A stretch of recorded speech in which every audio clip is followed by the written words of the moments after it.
సత్య talks స్వాగతం. నేను CHV Satyanarayana. Jubilee hills ఉప ఎన్నిక తెలంగాణలో ఎప్పుడు లేని సంచలనం రేపుతుంది. ఇప్పుడు ఈ ఎన్నికలో గెలవటం అనేది ఇప్పుడు బీఆర్ఎస్కి చాలా ఇంపార్టెంట్. ఎందుకంటే తన సీట్ని తాను నిలబెట్టుకోవాలి కాబట్టి.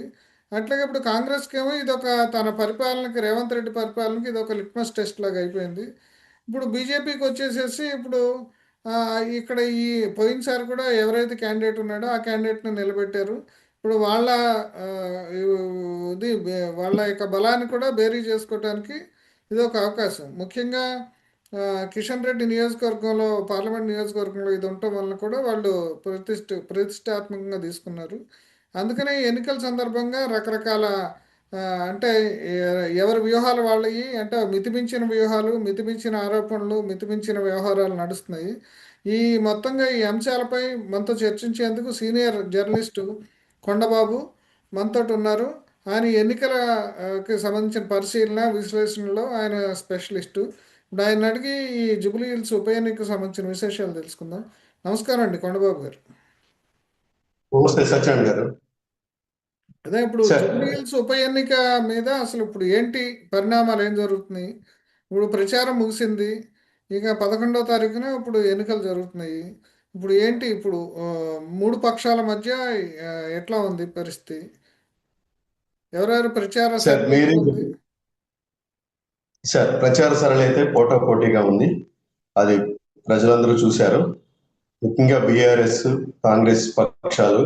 మీరే చెప్పారు అది కాంగ్రెస్ కి ఈ ఎన్నిక ఎంత కీలకమో. అట్లాగే బీఆర్ఎస్ కూడా ఇప్పుడు అధికారంలో లేని బీఆర్ఎస్ కూడా ఈ ఎన్నికని ప్రతిష్టాత్మకంగా తీసుకుంది. బీజేపీ, అది బీజేపీ పార్లమెంటరీ పరిధిలో ఉంది కాబట్టి వాళ్ళు కూడా ఇంకోటి, వాళ్ళు భవిష్యత్తులో తెలంగాణలో అధికారం కైవసం చేసుకోవాలని ఆలోచనతో ఉన్నారు కాబట్టి వచ్చే ఎన్నికలే మాకు ఒక ఒక ఒక కీలకమైనవి. ఆ ఎన్నికల్లో మేము అధికారంలో వస్తామని పరోక్షంగా పలుమార్లు కేంద్ర మంత్రులు చెప్పారు. అట్లాగే ఇక్కడ బీజేపీ నాయకులు కూడా చెప్తున్నారు. వాళ్ళకు కూడా ఇది కీలకం. కానీ నేను పరిశీలించినంత వరకు మాత్రం ఈ పోటీ ప్రధానంగా బీఆర్ఎస్, కాంగ్రెస్ పక్షాల మధ్య ఉంది. ఇక ప్రచారం మీరు చూశారు, హోరాహోరీగా ఉంది. ఒకరి మీద ఒకరు చేసుకున్న విమర్శలు. కాంగ్రెస్ ఏమో బీఆర్ఎస్, బీజేపీ కుమ్మక్కాయ అన్నాయి అని చెప్తూ వచ్చింది. అలాగే బీఆర్ఎస్ ఏమో బీజేపీ అను కాంగ్రెస్ కుమ్మక్కాయ అని చెప్తూ వచ్చింది. అలాగే బీజేపీ చేసే వాదనలు బీజేపీ చేస్తూ వచ్చింది. ఏదేమైనప్పటికీ కూడా ఈ ఎన్నికలు మాత్రం కాంగ్రెస్ కి కీలకం, బీఆర్ఎస్ కి ప్రతిష్టాత్మకం. అదే ఇప్పుడు కాంగ్రెస్కు సంబంధించి ఇప్పుడు అజారుద్దీన్ హడావుడిగా ఇప్పుడు మంత్రిని చేయటం, అంటే ఇప్పుడు అక్కడ మైనారిటీ ఓట్లు ఉన్నాయి కాబట్టి.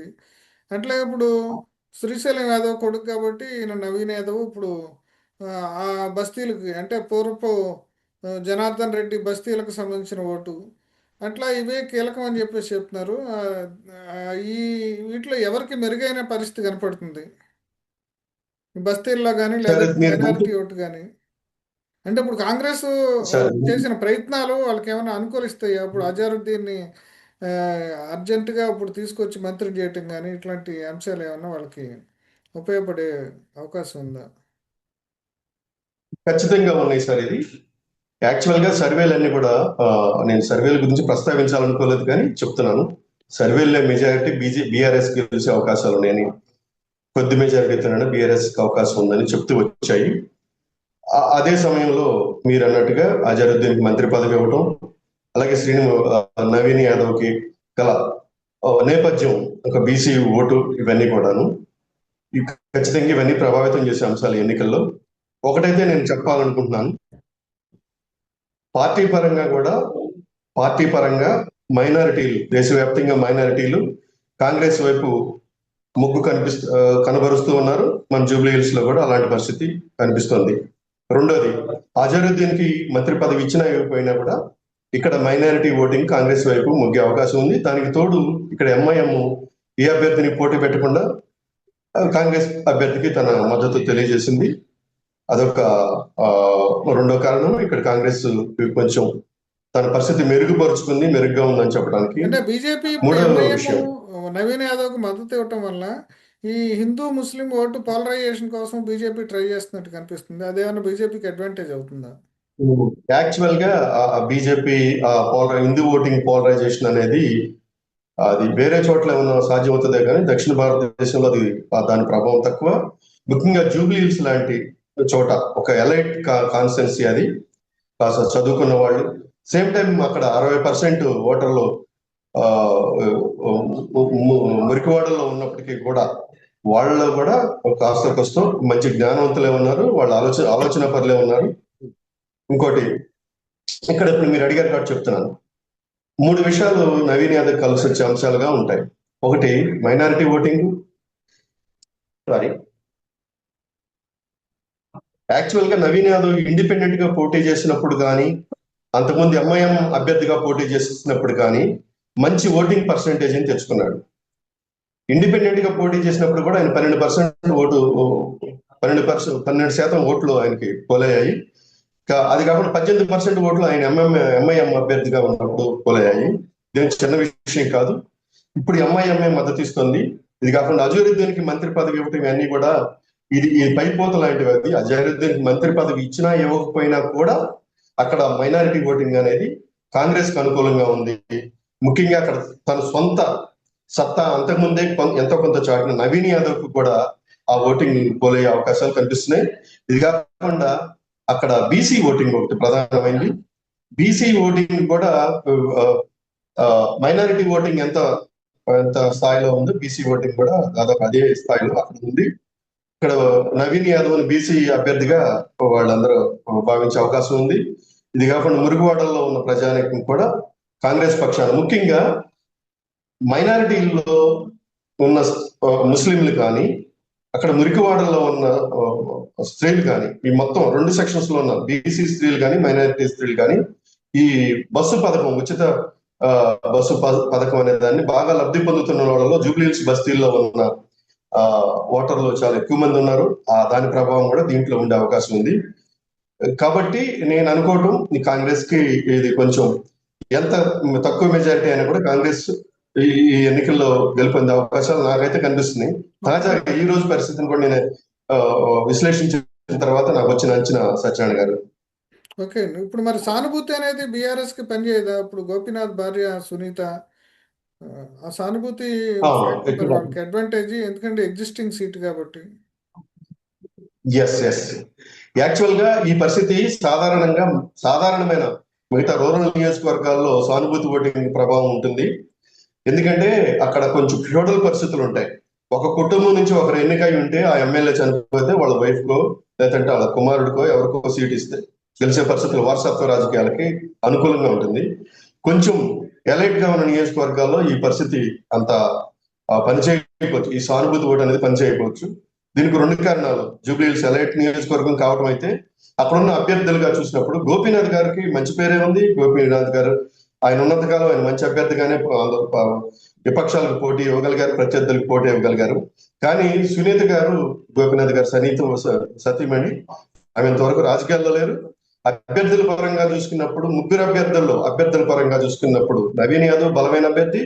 పార్టీల పరంగా చూసుకున్నప్పుడు కాంగ్రెస్ పార్టీ మైనారిటీల పక్షంలో, మైనారిటీలు తమ పక్షం, ఈ దేశంలో సెక్యులరిజం కాపాడబడాలంటే కాంగ్రెస్ కమ్యూనిస్టులు అనేది ఉండాలనే ఒక భావజాలం మైనారిటీలో ఉంది. కాబట్టి ఇక్కడ పోటీలో ఉన్న కాంగ్రెస్ పక్షాన మైనారిటీలు ఉంటారనేది ఒక పాయింట్ గా నేను భావిస్తున్నాను. 3వ పాయింట్, ఇందాక నేను చెప్పినట్టుగా ఇది ఫస్ట్ టైం ఇది బీసీ ఈ కాన్స్టెన్సీ నవీన్ యాదవ్ గెలిస్తే ఈ కాన్స్టిట్యూన్సీ జూబ్లీ హిల్స్ కాన్స్టిట్యూన్సీలో బీసీల అధికారంలోకి వచ్చి బీసీ ప్రాతినిధ్యంలోకి వచ్చే అవకాశం ఉంది. కాబట్టి సానుభూతి ఓటింగ్ ప్రభావం చాలా తక్కువగా ఉంటుంది ఈ నియోజకవర్గంలో అనేది నా అభిప్రాయం.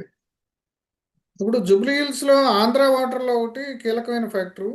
ఇప్పుడు వాళ్ళంతా కూడా గతంలో తెలుగుదేశం అభిమానులుగా ఉండేవాళ్ళు. అందుకని తెలుగుదేశంకి అక్కడ ఓటు బ్యాంక్ ఉంది కాబట్టి ఆ పార్టీ తరఫున కూడా పోటీ చేయాలని చంద్రబాబు దగ్గర కూడా ఇక్కడ తెలుగుదేశం పార్టీ వాళ్ళు రాయబారం వెళ్ళారు. అయితే ఆయన వద్దని చెప్పారు.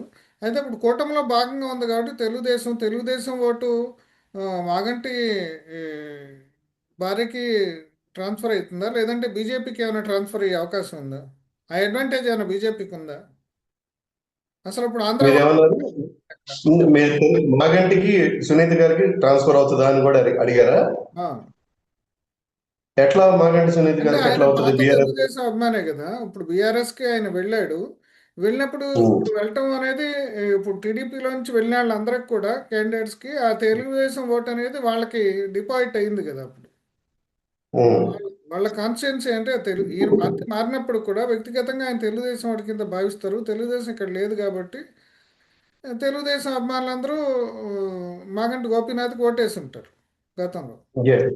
మీ మీ మీ ప్రశ్న సబ్ అయింది సార్. ఇక్కడ ఒక విషయం, టీడీపీ ఓటర్లు ఇందాక ఒక విషయం చెప్పాలనుకొని నేను వదిలేశాను. 2023 శాసనసభ ఎన్నికల్లో అక్కడ వచ్చిన ఓటింగ్ వేరు, 2024లో వచ్చి లోక్సభ ఎన్నికల్లో అక్కడ వచ్చిన ఓటింగ్ వేరు. అక్కడ మాగంటి గోపీనాథ్ శాసనసభ ఎన్నికల్లో పడితే తర్వాత ఆ ఓటింగ్ అక్కడ కాంగ్రెస్ అభ్యర్థికి పడింది. అదొక అంశం. లోక్సభ ఎన్నికల విషయానికి వస్తే అది ఎందుకు పడింది ఎందుకు అనేది మనం ఇక్కడ అది కూడా ఇక్కడ పరిశీలించాల్సిన అంశం. బిఆర్ఎస్ లోకి వెళ్ళిన టీడీపీ అభ్యర్థులందరికీ సజావుగా పరిస్థితులు ఉన్నంతకాలం అక్కడ ఉన్న ఓటింగ్ కొంతవరకు బిఆర్ఎస్ కి పడిన మాట వాస్తవం. కానీ ఎప్పుడైతే రేవంత్ రెడ్డి రంగంలో దిగి రేవంత్ రెడ్డి ముఖ్యమంత్రిగా ఇక్కడ ప్రమాణ స్వీకారం చేసిన తర్వాత హైదరాబాద్ లో తెలంగాణలో ఉన్న టీడీపీ శ్రేణులు ముఖ్యంగా కులాల గురించి ప్రస్తావించడం నాకు ఇష్టం లేదు, కానీ అయినా ప్రస్తావించడం తప్పదు, ఎందుకంటే కులాలు కూడా ఇక్కడ ప్రభావం చూపిస్తున్నాయి కాబట్టి. ఇక్కడ కమ్మ ఓటర్లు ముఖ్యంగా రేవంత్ రెడ్డికి, ఇక్కడున్న రెడ్డి ఓటర్లు కులపరంగా రేవంత్ రెడ్డికి అనుకూలంగా ఉంటే, ఆంధ్రాకి సంబంధించిన మీరు దానికి చెప్పిన ఆంధ్ర సెటిలర్స్ అన్నారు కాబట్టి, ఇక్కడున్న కమ్మ ఓటర్లు వాళ్ళు టీడీపీ అభ్యర్థిని రేవంత్ రెడ్డిలో చూస్తున్నారు. రేవంత్ రెడ్డినే ఇందాక మీరు అన్నారు కదా, ఇక్కడ మాగంటి గోపీనాథ్ మాజీ టీడీపీ కాబట్టి సునీత గారికి ఆ ఓట్లు ట్రాన్స్ఫర్ అవుతాయి అని మీరు ప్రశ్నించారు. సునీత గారి కంటే బలమైన టీడీపీ పర్సన్ రేవంత్ రెడ్డి. ఇప్పటికే రేవంత్ రెడ్డి ఏ సమావేశంలో ఎక్కడ అవకాశం ఉన్నా కూడా ఆంధ్ర ఓటర్లకి అనుకూలంగా మాట్లాడటమే కాదు, ఆంధ్రకి వ్యతిరేకంగా ఏనాడు మాట్లాడలేదు. ఆంధ్రప్రదేశ్ నుంచి వచ్చి ఇక్కడ ఉమ్మడి రాష్ట్ర ముఖ్యమంత్రులుగా ప్రాతినిధ్యం వహించిన వారు చేసిన అభివృద్ధిని కూడా ఇప్పటికీ ఆయన కీర్తిస్తూనే ఉన్నారు. అది రాజశేఖర రెడ్డి కావచ్చు, ఎన్టీ రామారావు కావచ్చు, చంద్రబాబు నాయుడు గారు కావచ్చు. కాబట్టి మీరన్న మాజీ టీడీపీ అనే కోణంలో చూసినప్పుడు మాజీ టీడీపీలో కూడా ఇక్కడ కాంగ్రెస్ నుంచి కూడా మాజీ టీడీపీ వ్యక్తే ముఖ్యమంత్రిగా ఉన్నారు. కాబట్టి ఇక్కడ కమ్మ ఓటర్లు ముఖ్యంగా జూబ్లీ హిల్స్ ప్రాంతంలో ఉన్న కమ్మ ఓటర్లు గరిష్టంగా ఇక్కడ కాంగ్రెస్ అభ్యర్థికి నేను గమనించినంత వరకు నేను చాలా మందితో టీడీపీ బీజేపీ కూటమిలో అటు ఏపీలో వాళ్ళు ఎన్డీఏలో భాగంగా ఉన్నారు కాబట్టి మరి బీజేపీకి ఆ ఓటు ఏమి ట్రాన్స్ఫర్ కాదా? వాళ్ళేమి ప్రయత్నం చేయట్లేదు ఓటు ట్రాన్స్ఫర్ చేయించుకోవడానికి? యాక్చువల్గా ఎస్, టీడీపీ ఓటర్లలో ఉన్న అగ్రవర్ణ ఓటర్లు, బీసీ ఓటర్లు, ముఖ్యంగా అగ్రవర్ణ ఓటర్లు, బీసీ ఓటర్లు, ఎట్లాగో మైనారిటీ ఓటర్లు ఎట్లాగో బీజేపీకి వేరు, టీడీపీ ఓటర్లు అయినప్పటికీ కూడా మైనారిటీ ఓటర్లు టీడీపీకి వేరు. టీడీపీలో ఉన్న ఓటర్లకి సంబంధించి ఒక స్వభావం ఉంది సార్. అది అది అది ఒక నిర్మాణం బాగా నిర్మాణాత్మకమైన పార్టీ కాబట్టి దాని గురించి చెప్పాలి. చంద్రబాబు నాయుడిని బీజేపీతో పొత్తు పెట్టుకున్న చంద్రబాబు నాయుడు ఒక లౌక్యుడిగానే చూస్తారు తప్పిస్తే టీడీపీ ఓటర్లు అదే సమయంలో లౌకికుడు అని కూడా చూస్తారు. అతని మీద మతం ముద్ర పడదు చంద్రబాబు నాయుడు మీద. అతను ఆ ఎన్నికల ఆ సందర్భోచితంగా ఆ అవసరార్థమే బీజేపీతో పొత్తు పెట్టుకున్నాడు తప్ప చంద్రబాబు నాయుడు ఏనాడు కూడా బీజేపీకి సంబంధించిన పర్సన్, ఆ మతతత్వం ఉన్న పర్సన్ అని నాయకుడిగా మైనారిటీలు కానీ మిగతా వాళ్ళు కానీ భావించలేదు. కమ్యూనిస్టులు కూడా భావించారు. ఈ రోజుకి కూడా కమ్యూనిస్టులు కూడా ఎందుకు భావించారంటే అతని అవసరం కోసం, ఆయన మీద ఉన్న ముద్ర కూడా అదే, ఆయన ఎప్పటికే ఏది అవసరమో అన్నట్లుగా ఉంటారు. ఆయన అధికారం, ఆయన ఎన్నికల అవసరం కోసం ఆయనతో బీజేపీతో పొత్తు పెట్టుకుని ఉండొచ్చు. ఇంకోటి మీరు అన్నారు ఆంధ్రప్రదేశ్ లో ఓటర్ ట్రాన్స్ఫర్ అని, ఇక్కడ ఎందుకు ట్రాన్స్ఫర్ కావు అనేది కూడా మీరు. ఆంధ్రప్రదేశ్ లో చంద్రబాబు నాయుడు ముఖ్యమంత్రి అవటం కోసం టీడీపీ ఓట్లు బీజేపీకి ట్రాన్స్ఫర్ అయినాయి, బీజేపీ ఓట్లు టీడీపీకి ట్రాన్స్ఫర్ అయినాయి. బీజేపీ ఓటు టీడీపీకి కూడా ట్రాన్స్ఫర్ అయినాయి. అట్లాగే జనసేన ఓట్లు కూడా. కానీ ఇక్కడ టీడీపీ ఓట్లు వేయటం వల్ల బీజేపీ అభ్యర్థికి చంద్రబాబు నాయుడుకి ఒరిగేది ఏమీ లేదు. చంద్రబాబు నాయుడు మళ్ళీ ఇప్పుడు కొత్తగా ఇక్కడ తెలంగాణకు ముఖ్యమంత్రి అయ్యేది ఏమీ లేదు. కాబట్టి ఓట్లు ట్రాన్స్ఫర్ అనేది నిర్ణయం జరిగిపోయింది. వాళ్ళు చాలా ముక్తసరిగా టీడీపీ ఇక్కడ చాలా ముక్తసరిగా పాల్గొంటుంది బీజేపీకి సంబంధించిన పొత్తుకు సంబంధించిన అంశాల్లో. అసలు వాళ్ళు ఎక్కడ ప్రచారంలో కూడా కనబడట్లేదు. టీడీపీ వాళ్ళు ఎక్కడ ప్రచారంలో కనబడట్లేదు. ఓకే, ఇప్పుడు టీడీపీ కొత్తగా రేవంత్ రెడ్డికి ఓటేయాలని నిర్ణయించుకున్నారు. ఓకే, ఇప్పుడు రేవంత్ రెడ్డికి అంటే రేవంత్ రెడ్డి నిలబెట్టిన నవీన్ యాదవ్ అనే అభ్యర్థికి. ఓకే, ఇప్పుడు మనకి రేవంత్ రెడ్డి ఎన్నికల ప్రామిస్లు ఫుల్ఫిల్ చేయలేకపోయాడు. ఇప్పుడు ఈ రైతు బంధు వీటికి సంబంధించి ఏం చేయలేకపోయాడని బీఆర్ఎస్ చాలా పెద్ద ఎత్తున విమర్శలు చేస్తుంది. ఇప్పుడు కేటీఆర్ కూడా ఆ అంశాన్నే ప్రధానంగా తీసుకుని ఇప్పుడు ఇది ఒక ఫెయిల్డ్ గవర్నమెంట్, వీడు మా మీద బోళ్ళని కేసులు పెట్టారు ఇప్పుడు, కానీ వాటిని నిరూపించలేకపోయారు కుంభకోణాలు జరిగినాయని. ఇప్పుడు ఆ రకంగా చూస్తే ఒక ఫెయిల్యూర్ కాబట్టి రేవంత్ రెడ్డి. అట్లాగే ఇప్పుడు కొత్తగా ఇప్పుడు ఆయన ఫెయిల్యూర్ కాబట్టి దాన్ని కప్పిపుచ్చుకోవడానికి మాగంటి ఫ్యామిలీలో ఇప్పుడు మాగంటి గోపీనాథ్ ఫ్యామిలీలో ఇప్పుడు వాళ్ళ తల్లితో ఆరోపణలు చేయించడము, వాళ్ళ మొదటి భార్య ఇష్యూ తీసుకురావటము, ఇవన్నీ చేస్తున్నాడు. అట్లాగే ఆసుపత్రిలో ఇప్పుడు ఆయన వచ్చేదాకా కేటీఆర్ వచ్చేదాకా అది ఆయన మరణం సంగతి చెప్పలేదు గోపీనాథ్. రకరకాల ఆరోపణలు ఇప్పుడు కేటీఆర్ చేస్తున్నాడు. నిన్న ఇంటర్వ్యూలో కూడా టీవీ ఛానల్కి ఇచ్చిన ఇంటర్వ్యూలో ఇప్పుడు ఆయన చెప్పినట్టు ఆ ఎఫెక్ట్ ఏమైనా పనిచేస్తుంది అప్పుడు ప్రామిస్లు ఫుల్ఫిల్ చేయలేకపోవటం.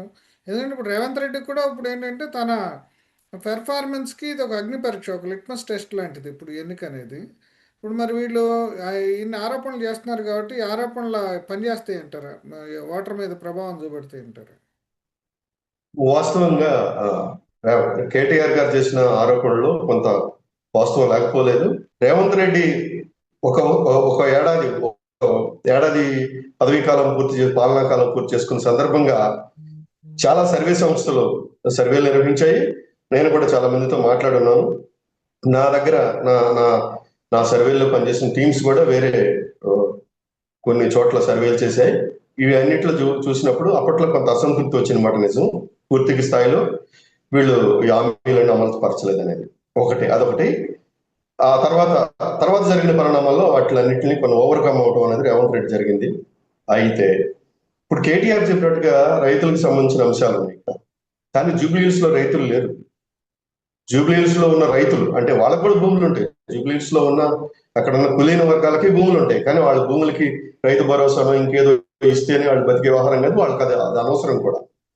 జూబ్లీహిల్స్ లో ఉన్న పేదలు, మురికివాడలో ఉన్న పేదలకి భూములే లేవు.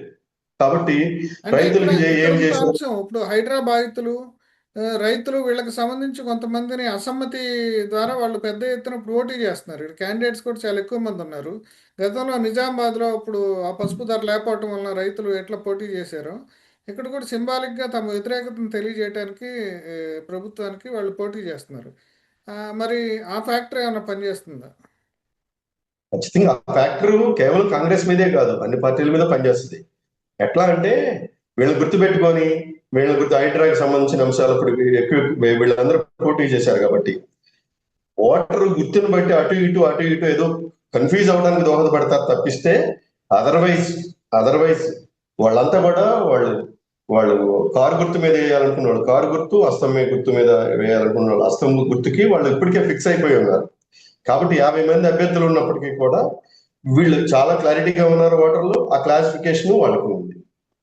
ఫైనల్గా ఇప్పుడు ఫైనల్గా మనం ముగించే ముందు సింగిల్ లైన్లో ఎవరికి ఇప్పుడు పరిస్థితి మెరుగ్గా ఉంది అంటే ఆఖరి నిమిషంలో మళ్ళీ ఆలోచించుకుంటాడు ఓటర్ అని చెప్పేసి చెప్తారు తన డెసిషన్. అందుకని ఇవాళ రేపట్లో ఇప్పుడు ఏ రకంగా పరిస్థితి మారే అవకాశం ఏమైనా ఉందా, లేదంటే అసలు ఏంటి ఇప్పుడు మీ అబ్జర్వేషన్ ఏంటి? ఫైనల్గా మీరు ఫలితం ఎట్లా ఉంటుందని మీరు అంచనా వేస్తున్నారు? యాక్చువల్ గా మీరు మీ ప్రశ్నలోనే సమాధానం ఉంది. ఒక 3-4 రోజుల క్రితం వరకు కూడా బీఆర్ఎస్ ఎడ్జ్ లో బయటపడుతుందనే అంచనా ఉంది. కానీ ఈ 3 రోజుల పరిణామాల తర్వాత ఈ రోజు వరకు నేను చూసిన దాని ప్రకారం చూసినప్పుడు ఈ మొగ్గు కాంగ్రెస్ వైపు మారింది. ఇది ఖచ్చితంగా ఇక్కడ కాంగ్రెస్ ఎంతో కొంత తక్కువ మెజారిటీతో నేను అనుకోవడం అయితే 8,000 నుంచి 9,000 మధ్య, 10,000 కూడా కాదు, 8-9,000 మధ్యన కాంగ్రెస్ పార్టీ ఈ జూబ్లీహిల్స్ ఎన్నికల్లో కాంగ్రెస్ పార్టీ అభ్యర్థి నవీన్ యాదవ్ గారు సునీత గారి మీద గెలుస్తారనేది నాకున్న అంచనా. ఓకే. ఈ అంచనాకు రావడానికి కూడా ఎవరైతే సర్వేలు చేస్తున్నారో సర్వేలు చేసిన వ్యక్తులతో కూడా ఈ రోజు నేను కొంత మాట్లాడున్నాను. వాళ్ళతో పిచ్చాపాటిగా చేసిన మా మధ్య జరిగిన డిస్కషన్ లో కూడా కొంత ఇదే అంశం వచ్చింది. బహుశా ఆల్రెడీ వాళ్ళు ఇప్పటికే సర్వేలు చేస్తున్నారు కాబట్టి వాళ్ళు ఇంకే దాన్ని మార్చి చెప్తారని నేను అనుకోను. నేనైతే ఏ సర్వే చేయలేదు, కానీ నా సోర్సెస్ తో నేను తెలుసుకుంటున్న అంచనాలను బట్టి ఇప్పుడు కాంగ్రెస్ పార్టీ ఈ నియోజకవర్గంలో గెలిచే అవకాశాలు ఉన్నాయి. మీరు మొదటే చెప్పినట్టు కాంగ్రెస్ పార్టీ గెలవటం కాంగ్రెస్ పార్టీ ముఖ్యమంత్రికి చాలా కీలకం కాబట్టి ఎన్నికల్లో గెలవటం బీఆర్ఎస్ కంటే కూడా కాంగ్రెస్ ఎక్కువ అవసరం. ఈ ఎన్నికల్లో కాంగ్రెస్ గెలవడం అనేది కాంగ్రెస్ పార్టీ అంతర్గత విషయాల మీద చాలా వాటి మీద ఆధారపడి ఉంది. కాబట్టి రేవంత్ రెడ్డి గారు దీన్ని ప్రతిష్టాత్మకంగా తీసుకున్నారు, మంత్రులకు బాధ్యతలు అప్పచెప్పారు. కాంగ్రెస్ పార్టీ గెలుపుకి ఈ 3-4 రోజుల్లో జరిగిన పరిణామాలు కూడా దోహదపడబోతున్నాయి. బీఆర్ఎస్ కి ఎన్నికల్లో గెలిచినా పోయినా కూడా పెద్దగా పోయింది ఏమి లేదు. ఈ అంశం ఇప్పుడు ఓడిపోయినంత మాత్రాన ఇప్పుడు నంద్యాల గత సమయంలో ఆంధ్రప్రదేశ్ లో చూశారు. నంద్యాలలో దాదాపు ముఖ్యమంత్రితో సహా ఆ రోజు మోహరించి వాళ్ళు గెలిచారు, తెలుగుదేశం వాళ్ళు. అయినా తర్వాత జరిగిన 2019 ఎన్నికల్లో వైసీపీ ఎంత మెజారిటీతో గెలిచిందో మనం చూసాం. ఒక ఉప ఎన్నికల్లో గెలుపోవటం అనేది ప్రతిపక్షం భవిష్యత్తుని ప్రభావితం చేయబోవు, కానీ కేంద్రంలో అంటే దేశవ్యాప్తంగా ఒక జాతీయ పార్టీలో ఉన్న ముఖ్యమంత్రిని మాత్రం ప్రభావితం చేయగలరు. ముఖ్యంగా కాంగ్రెస్ లాంటి పార్టీలో ఒక రాష్ట్ర ముఖ్యమంత్రిని ఎన్నికలు ప్రభావితం చేయగలవు. కాబట్టి రేవంత్ రెడ్డి దీన్ని ప్రతిష్టాత్మకంగా తీసుకున్నారు. కాబట్టి నాకున్న అంచనా ప్రకారం కాంగ్రెస్ పార్టీ అభ్యర్థి నవీన్ యాదవ్ గెలుస్తారని. ఇంకా మీకు చెప్తాను, అభ్యర్థిని చూసి వచ్చే ఓటింగ్ ఒకటైతే ఇందాక నేను మీకు చెప్పినట్టుగా కూడా రేవంత్ రెడ్డి చేస్తున్న పెట్టిన ఫోకస్, దానివల్ల వస్తున్న ఓటింగ్ కూడా ఒకటి. మీరు ఇందాక హైడ్రా గురించి కూడా చెప్పారు. హైడ్రా వల్ల హైదరాబాద్ లో ముఖ్యంగా జూబ్లీ హిల్స్ ప్రాంతంలో చాలా ఎక్కువ మందికి ప్రయోజనం చేయగలిగింది. ఎవరికైనా వ్యక్తిగతంగా నష్టం చేకూరింది, సామూహికంగా ప్రయోజనం చేకూరింది. కాబట్టి హైడ్రా ప్రభావం కూడా నెగిటివ్ గా వ్యతిరేకంగా కాంగ్రెస్ మీద ఉండబోదు, అది కూడా సానుకూలంగానే ఉండబోతుందని నా అంచనా. సత్యనారాయణ గారు. Okay, thank you. Thank you Satyanarayana గారు. నమస్తే.